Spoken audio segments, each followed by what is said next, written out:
Coming up in this episode of Pro Stock Rescue is part 2 of our talk with Jeff Stange of Strange Engineering. Then we'll see what Scott and Woody are up to in the Pro Stock Rescue Garage as they continue with the build of the 1981 Rear Morrison Camaro. They'll also be talking Pro Stock with Tony Gillick. As my career progressed, and my dad and I went from the Midwest Pro Stock Association to IHRA to NHRA, and now that I'm done, I'd love to go back to where I started. Right. I had the most fun back in those days, and I think this deal can put us there. I had a chance to catch up with the gang before they fired up their stuff and got down the track. Hi everybody, you know the famous two faces from Pro Stock Rescue. Well, they're here today. Woody Mays, Scotty Venning, the guys that really know how to do their deal. They've got one of the prettiest 81 Chevrolet Camaros you've ever seen. It's been all over. I think we're into episode 5 if I'm not mistaken, right? Yep, episode 5. We're working on 6 right now. You know what's cool is you guys got a chance to come out here and smell the fumes and watch some of your predecessors. Well, we figured we'd be out here by now, so we aren't. So we had to come out here and get a little taste of it. Awesome deal, a taste of it. Speaking of a taste of it, here's the guy that can fit under a rocker panel under a Colt if you have to have him do so. How you doing, Woody? You're I am totally jealous. I got a leg the size of you. I'm sorry. Anyway, but how are things going? The show's awesome. Things you're teaching, you're educating. The car is just flat out gorgeous. The car's coming along really good. We're making big progress now on all the little detail stuff. We took a day off to come out here and do this, watch these folks run these cars. It's going to be fun. The rain will let us. We're going to have a good time today. Tell me a little bit about the competition level. I know you guys are building a car that I think may be a step higher than some of the cars we're watching here today, but do you learn anything when you're out here? Well, yeah, I mean, and our car's being built on a totally different premise than what they're doing, okay? They're more on the nostalgia side, running the nostalgia times. We would prefer to run as fast as we can, okay? So that's why the 3.75 pounds per cubic inch, okay? The car should be capable of running in the 6s, and they will be racing each other, okay? Let me go over to Scott for a second. Scott, I saw that UPS truck come out of the driveway. You've got rear Morrison power in that car lately. We put it in about 2 weeks ago. We're dying to start it up. Maybe 2 or 3 weeks we'll hear what it sounds like. Yeah, we're excited. It's going to be awesome. Fans of Pro Stock Rescue, don't go anywhere.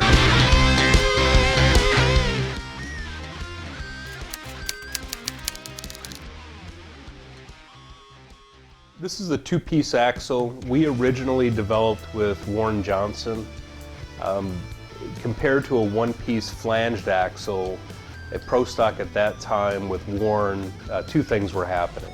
One, the axle flange was deflecting because it is 1 piece, and what that would do is cause the bearing to try to push the locking collar off. So even if you tack welded or welded the locking collar, a weld in the locking collar could cause a crack or a fracture in the axle. So that's not good, because if the axle falls off, then the wheel goes away. So we had a couple problems. We had wheel deflection or axle deflection, and we had the bearing backing off, and then once you secure the bearing, we had bearings crack. So this axle was designed to get around all of that. So it's not a floater shaft, but you have one axle here that's splined, a much larger bearing that's actually a misalignment bearing, so it'll go back and forth. Typically in Pro Stock, it used to be the dimension from the housing end to the outside of the axle flange was roughly 2.812, so it's stuck out of the car. So if you can imagine an axle from a housing end face to the actual face of the axle flange, it was a greater distance, so it had a lot of leverage. This system also pulls that axle flange in. We're at about 2.351 right now, so about a ½ inch that we pulled it in, so now it has less leverage applied to the flange as well.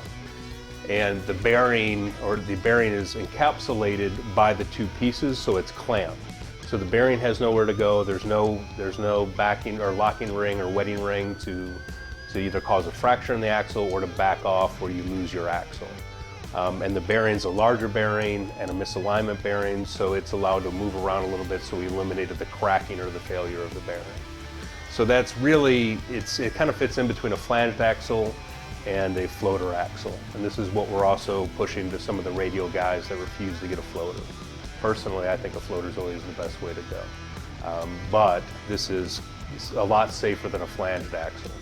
So people, if they've seen an axle flange bend or a bearing break, Whether it's us or another manufacturer, it's probably not a function of the axle, it's a function of the design. And that's why this was designed. This is a Pro Stock version, so the shaft is 300M. It has a 1-inch hole in it for weight. This would be just a standard high tough steel on the flange that we make our traditional axles out of, is high tough. But yeah, because we wanted to put a larger hole in it. A high tough axle has about a 7/8 ID hole. We wanted to take more weight out of it, so we went to a superior material. So this shaft is actually 300M. There's a couple ways people would cut splines. You can roll spline an axle. Roll spline is typically how a factory axle is made. So you're shaping the spline. It's usually done in high production. Roll splining is good. You have to be careful with it, because with a roll spline you could also fracture the material because you're shaping it. And it's set up to do a large quantity. There's people that will cut and they'll actually grind in the splines. That would be the least favorable way to do it, where you're cutting individual splines or cutting into hard material. What you see on that type of axle is you really never have ideal contact with the spool or the differential. And if you look at the top of those axles, a lot of time you'll actually see, one side is a lot shallower than the, 180 degrees on the other side. That's the poorest way. We, for the most part, hob. So we have a CNC hob that will give you true involute spline, so you have ideal contact between the mating parts. Hobbing, the downside of hobbing is it usually takes longer to manufacture than a roll spline. I mean, a roll spline, we could do this axle in probably 10, 15 seconds if it was set up on a rack, and you do hundreds of them, whereas a hob, even a CNC hob, we might be 3 minutes, 3.5 minutes. So that's the difference between that and the cutting we've never done. As we join Scott and Woody in the Pro Stock Rescue Garage, in this episode, we're going to talk about the Camaro's rear end, shocks, anti-roll bar, 4-link, wishbone, and wheelie bars. This area of the car will transmit the power to the ground, keep the body level, and control wheel stands.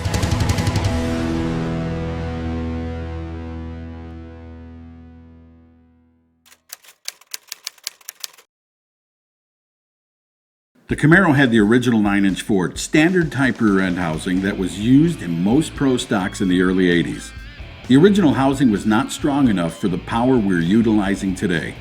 The 4-link brackets on the housing and the chassis were too small and obsolete in design. The original 35 spline axles, center section, and spool would not be strong enough today. We decided to run a 4130 chrome moly fabricated 9-inch Ford rear end housing. This will be very strong and would allow us to upgrade all the rear end components.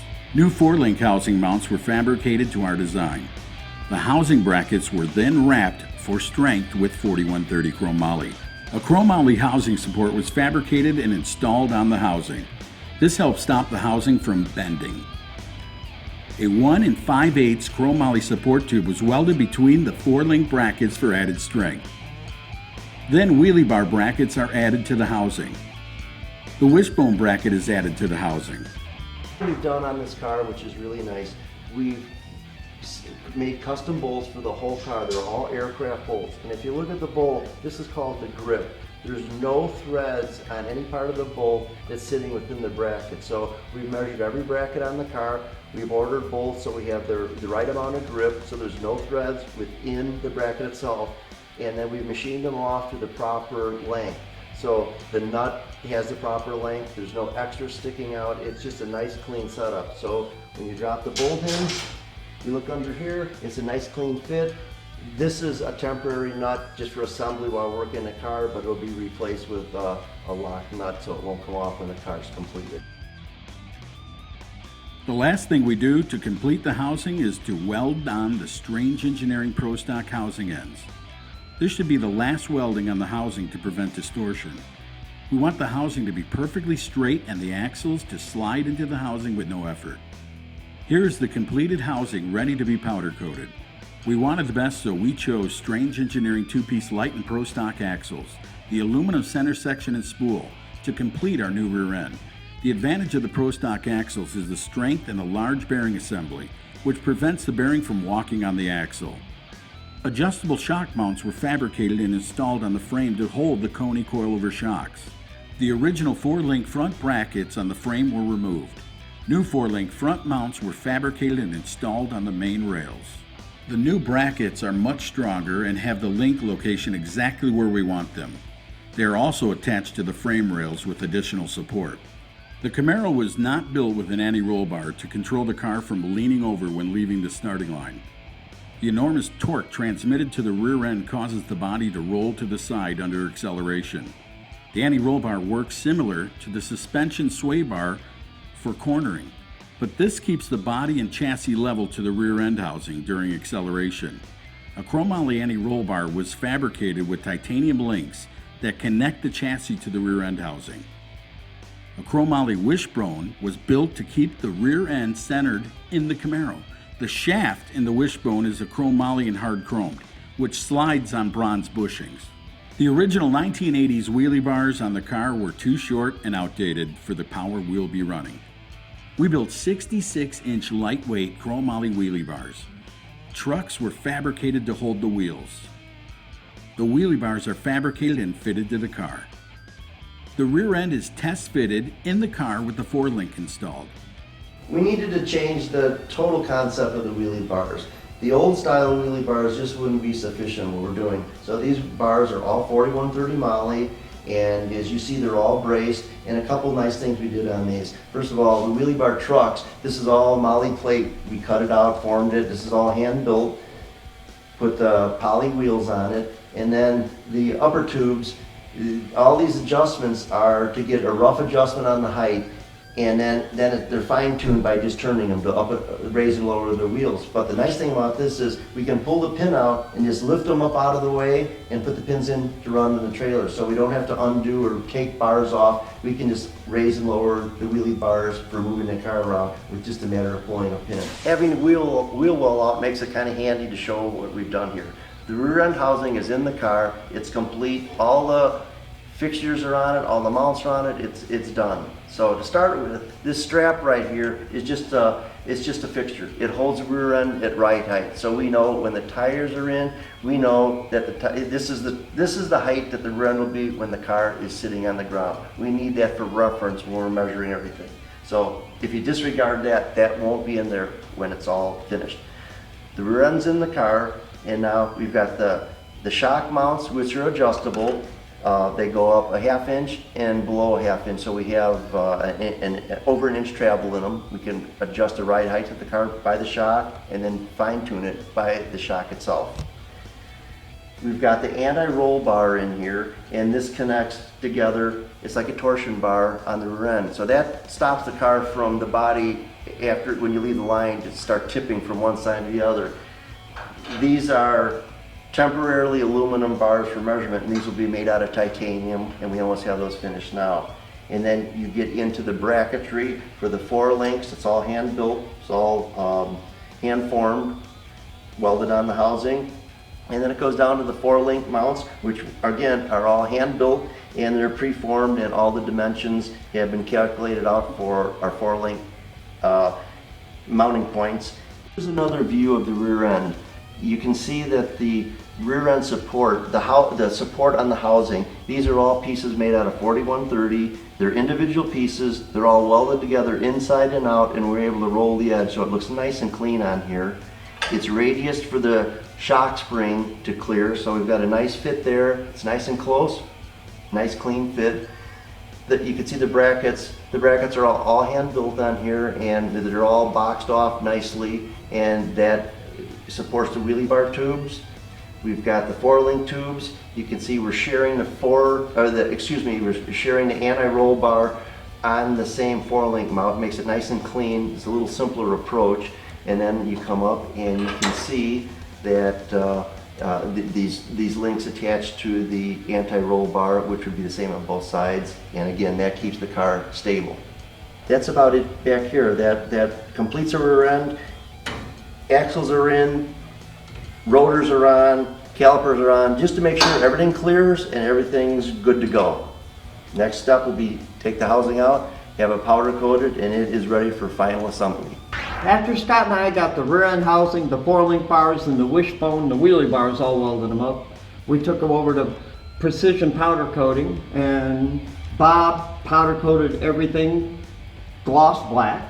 We brought it back, installed the Aurora rod ends in the wishbone and the 4-link bars, put that in the car along with the rear end housing, got it bolted in, installed the Strange Coney shock absorbers to hold the rear end up. Then we took and put the Strange aluminum center section in with the 2-piece Pro Stock axles also, got all that in. After that was done, came in here and installed the wishbone, which controls the side-to-side movement of the car. And don't have the wheelie bars on right now because we're still in progress with it and they'll be in the way. The last thing that we did install onto the car was the anti-roll bar, which is up here, and the links, which are right here, attached to the rear end housing. This keeps the car from rolling over on the starting line when the clutch comes out and on gear changes.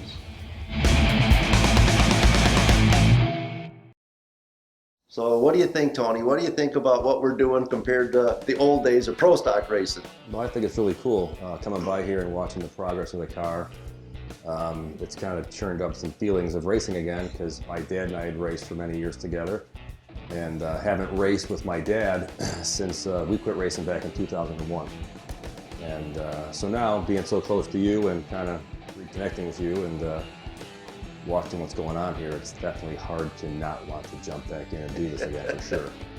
Well, what's really cool for me is Tony's dad, Bob, I've known him since I've been a teenager, and Bob and I raced together when I was running Modified Eliminator with Tony Christian, so that's how we all grew up together.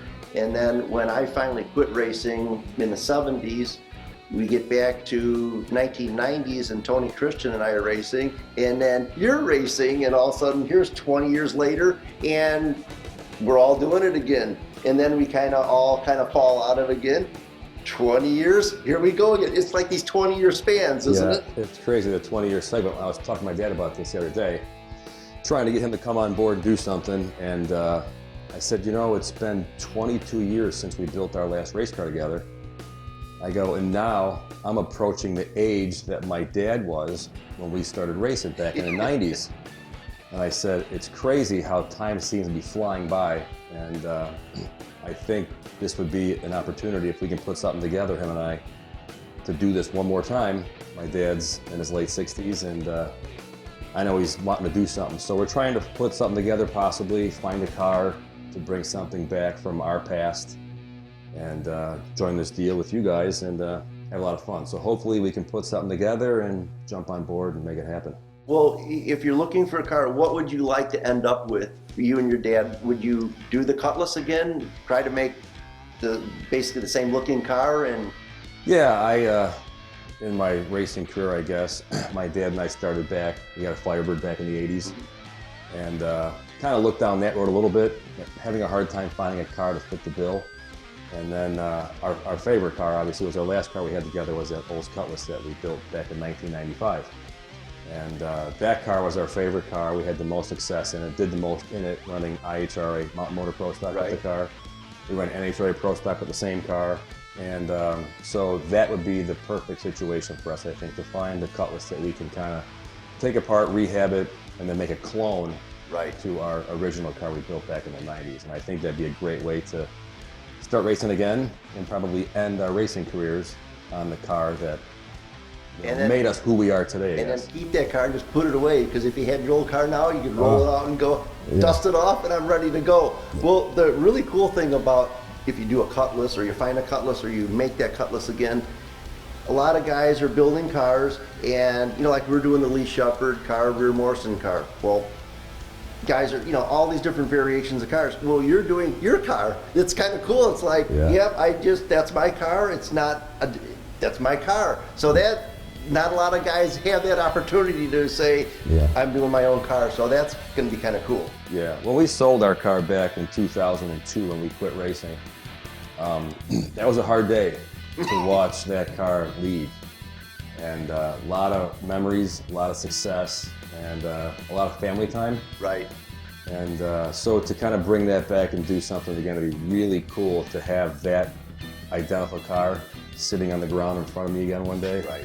would be really cool. And I think my dad would really enjoy it too, because we had a really good time back then, him and I. And there was times we were on the road, we went the whole tour at one point, 23 races a year. I mean, we were inseparable, and it was a great time, and it'd be great to bring that back again. Well, it was fun for me. Tony Christian, everybody knows Tony. He's he can kind of get you. And Bob, your dad's the same way. So those two together is so much fun. I'm looking forward to just stand back and watch those guys because they put on a show. Yeah, there'll be more show in the pits, I think, Right. than there would be on the racetrack between my dad and Tony, because they just go at each other. It's like it's a never-ending, non-stop throwing jabs and getting under each other's skin. It's fun to watch. It'll be great to put on TV again one And day. if you don't know, for the average person that walks up and sees them, if you don't know that they really do like each other, you think, oh my gosh, there's gonna be a fight, right? Yeah, no one ever swung any punches before between the two of them, but they just get on each other's skin, and I think at one point they get so fed up they just kind of walk away. Why don't you tell us a little about your career, or sort of where you started? Or I don't think everybody knows all the progression you've made and all the different types of cars you've driven, because a lot of people just think of Pro Stock, but that's just part of it. Yeah, well, when I was in my teenage years, my dad had bought a lucky car. It was a Firebird, and we ran the car locally. We put a Lenco in it in a big block. It was an 890 car, and didn't have any place to really race it, so to speak. Just having fun going to the racetrack and driving the car, with a clutch in it and a Lenco was awesome. Then we started the bracket race, and that didn't go well. Trying to do that, and we had a delay box in the car with the Lenco, and it worked well, but racing cars with, dragsters, and they're double O on the tree, and they're dead on, And those cars are set up exactly only to do that, and you're taking a normal car and trying to adapt it, and it's like, okay, didn't work. these guys have the space shuttle. Right, we were just misplaced Pro Stock racers. Right. Trying to do something because at the time funding wasn't there to do it, and let's try to drop ourselves in an arena that we don't belong. Right. And it showed up pretty quick that we could do something different. So in the early 90s, we went on actually not on the internet back then, in the National Drag Store, and found an engine for sale that Joe Lapone had. And went out there and bought the motor. It was a 500-inch motor, and put it in our Firebird. And we started to race the Midwest Pro Stock Association deal that was run by Jim and Jeff Wick. And great deal. We raced that car for one season. My dad absolutely got the bug again, and we sold that car. We ordered a new Rick Jones Cutlass. We bought a used 732-inch motor. We bought a truck, bought a trailer. We first started racing the Midwest Pro Stock deal. We were there on an open trailer and a pickup truck. So Like we used to race in the yeah, beginning, right? and so it was pretty neat. We built that Cutlass and started racing that Midwest Pro Stock deal. We had a lot of success there, had a lot of fun, great people, great times. And then as everything starts to progress, you start looking further down the road. Right. And then we went to an IHRA race one year in Morocco, Indiana, and John Nobile wanted us to put one of his motors in our car to kind of help him block for the championship. So out our motor came, one of John's 802 Sonny Leonard motors went in the car, and then that was it. Then it was really, just keep getting hooked harder and harder every time you go to the racetrack. So that sprung us into the next season, going into 1990, I think it was 1997, and then And racing. that's when Tony and I were racing the Firebird in a 57 Chevy, so that's when we started seeing each other again. Right, we started racing IHRA Pro Stock in 97, and still ran the Midwest Pro Stock thing. We were swapping motors from Oh, geez. sanction to sanction, and we ran our butts off, and we had a blast. Hi, everybody. Welcome to Cordova International Raceway. I'm Al Tucci, and today it's all about Pro Stock, the Nostalgia Pro Stocks, and Pro Stock Rescue. We find Scott and Woody getting out of the Pro Stock Rescue garage to come out and see the smoke and smell the fumes and see what's new in Nostalgia Pro Stock racing. Also this weekend, I'd like to introduce you to the manager of this track and a fine facility. The man who's been around many Midwest tracks, owned a few, Dominic Blasco. Dom, how you doing, my friend? Hey, Al. We're doing great. We're really excited. But first, I want to mention we're very excited about having the Pro Stock Rescue and the whole team here. This is going to be absolutely one of the coolest Pro Stock Rescue episodes, or more than just one episode that Cordova will be involved with. Hey, we're looking forward to that too. And we like all our brothers from that, Woody and Scott come out. Woody, they're Scott, out of the garage. all of them. That's something. Haven't seen them in a while and looking forward to go hang with them a little bit. You know, it's cool. Let's talk about the Aero Cup, the Black Aero Cup for a second here, because you were one of the guys that said, hey, yeah, let's do this. You brought it to Sikeston, Missouri years ago when you went and resurrected one of the best 8th mile tracks in the state of Missouri and brought that thing into like a miniature gold mine. And then you moved on to Memphis. Now you're here at Cordova. Your thoughts about the Aero Cup? Has it been one of the cool deals? This is going on the 5th year. The Aero Cup is a great event. I mean, if you like nostalgia, pro stocks, this is the event. Absolutely. Mark Pappas and the group have done a wonderful job putting it together, and some of the best period correct nostalgia pro stocks absolutely in the country. It's going to be a cool deal. Don't forget, Black Aero Cup today. You want to be a part of it with Pro Stock Rescue, as Scott and Woody have come out of the garage to get their smell of racing fuel here today.